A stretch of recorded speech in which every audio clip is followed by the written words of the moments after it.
अंतर्राष्ट्रीय संबंध BA part third का ये सेकंड पेपर है और आज हम इसका सिलेबस देखेंगे। इसके पाठ्यक्रम में क्या क्या सम्मिलित है। सभी प्रश्न पत्रों की तरह इसका पाठ्यक्रम भी 3 सेक्शंस में डिवाइड है और सेक्शन ए के अंदर इसके अंदर जैसा कि आप देख रहे हैं द्वितीय विश्व युद्धोत्तर अंतर्राष्ट्रीय प्रवृत्तियां हैं, शीत युद्ध है, संयुक्त राष्ट्र संघ है और संयुक्त राष्ट्र संघ के अंदर उसका संगठन, कार्यप्रणाली और भूमिका। इसके बाद में संयुक्त राज्य अमेरिका और तृतीय विश्व, गुटनिरपेक्ष आंदोलन, साम्यवादी खेमे का विघटन और यूरोप का पुनर्गठन।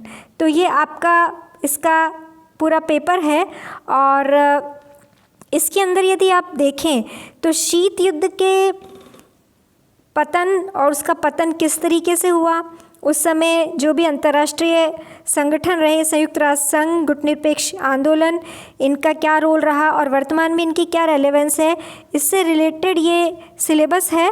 और सेक्शन ए का तो सेकेंड वर्ल्ड वॉर के बाद से ये शुरू होता है और इसके अंदर जो प्रारंभिक घटनाक्रम रहा है ये लगभग 1990 तक का घटनाक्रम इसके अंदर अगर आप देखें सेकेंड वर्ल्ड वॉर के बाद का शीत युद्ध, फिर संयुक्त राष्ट्र संघ, संयुक्त राज्य अमेरिका व तृतीय विश्व, गुटनिरपेक्ष आंदोलन अभी भी चल रहा है, महत्वपूर्ण संगठन है और यूरोप का पुनर्गठन, साम्यवादी खेमे का विघटन किस तरीके से हुआ।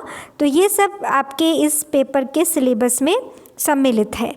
और इसके बाद अगर आप सेक्शन बी को लें तो सेक्शन बी के अंदर फॉरेन पॉलिसीज़ हैं, भारत की, संयुक्त राज्य अमेरिका की, चीन की और रूस की। तो ये 4 विदेश नीतियां हमको पढ़नी है। विदेश नीतियां पढ़ते समय हमें ये भी ध्यान रखना है कि इसके अंदर हमें जिस तरीके से भारत के पड़ोसी देशों के साथ संबंध कैसे हैं, तो भारत चीन रिलेशनशिप भी एक टॉपिक हो सकता है, भारत पाक रिलेशनशिप भी एक टॉपिक हो सकता है, भारत अमेरिका संबंध भी इसके अंदर एक टॉपिक हो सकता है। तो ये अलग अलग टॉपिक्स इसके हो सकते हैं और भारत रूस संबंध, तो ये एक बड़ा व्यापक दिखने में छोटा लग रहा है कि सेकंड यूनिट तो बहुत छोटा है, लेकिन यदि हम देखें तो ये एक बहुत ही विस्तृत सेक्शन है और इसके अंदर हमें बहुत विस्तार से देखना होगा कि इन सब की विदेश नीतियाँ किस तरीके की हैं। अब इसके बाद अगर हम सेक्शन सी को देखें तो सेक्शन सी के अंदर आप देखें इसका पूरा एक बड़ा लंबा चौड़ा सिलेबस है और सेक्शन सी में अंतर्राष्ट्रीय राजनीति में समसामयिक प्रवृत्तियां और मुद्दे कौन कौन से हैं ये लिया गया है। कौन कौन से सेक्शन सी में है अंतर्राष्ट्रीय जो वर्तमान में करंट में कौन सी अंतर्राष्ट्रीय राजनीति की गतिविधियां चल रही हैं वो और मुद्दे इसके अंदर हैं।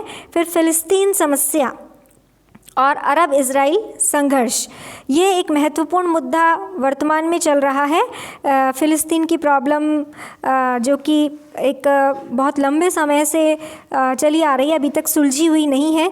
फिर नई अंतर्राष्ट्रीय अर्थव्यवस्था जिसको कि नियो के नाम से बोला गया है, न्यू इंटरनेशनल इकोनॉमिक ऑर्डर, और एशिया में क्षेत्रीय सहयोग के लिए संगठन जैसे सार्क है, आसियान और सार्क दोनों इसमें लिए गए हैं क्योंकि क्षेत्रीय संगठन बहुत महत्वपूर्ण हो गए हैं वर्तमान में और इस संदर्भ में इन दोनों क्षेत्रीय संगठनों का इसमें अध्ययन किया गया है।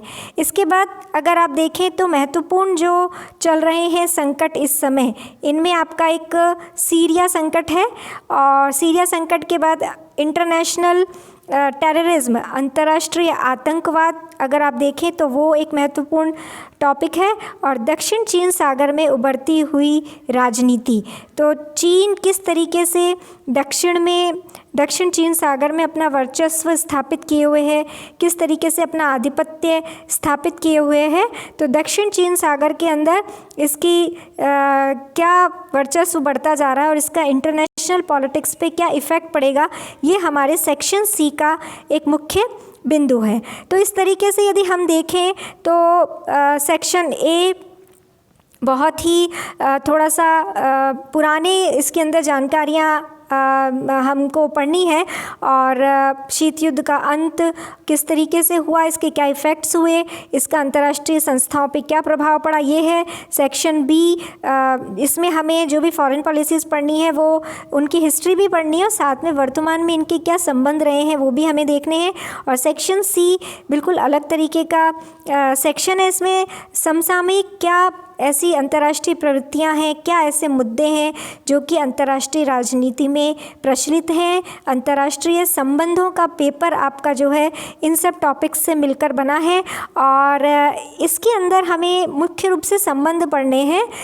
अंतर्राष्ट्रीय राजनीति का सैद्धांतिक पक्ष इसमें हमें नहीं पढ़ना है, बल्कि इसका व्यावहारिक पक्ष ये हमें देखना है।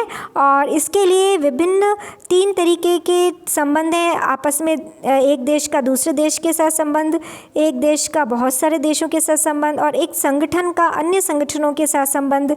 इसके साथ ही जो बड़े अंतर्राष्ट्रीय संगठन हैं वो भी हमें देखने हैं। ये आप इधर देख रहे हैं स्लाइड में एक आप चित्र देख रहे हैं, ये आसियान के देशों का एक चित्र है। इसमें आसियान के जितने भी देश हैं उनके सबके मैप दिखाए गए हैं। तो ये इस तरीके के टॉपिक्स आपके अंतर्राष्ट्रीय संबंधों के अंदर हैं और इनको बहुत ही गहराई और गहनता से इनका अध्ययन करना है। साथ में इसकी जो अपडेट इन्फॉर्मेशन है, जो बिल्कुल अद्यतन जानकारी जिसको हम कहेंगे, उसकी हमें मालूम होनी चाहिए। तो हम इसको पाठ्य पुस्तकों के साथ ही साथ विभिन्न जो समाचार पत्र हैं और विभिन्न जो अन्य पत्रिकाएं आती हैं उनके माध्यम से इस प्रश्न पत्र को पढ़ना उचित रहेगा।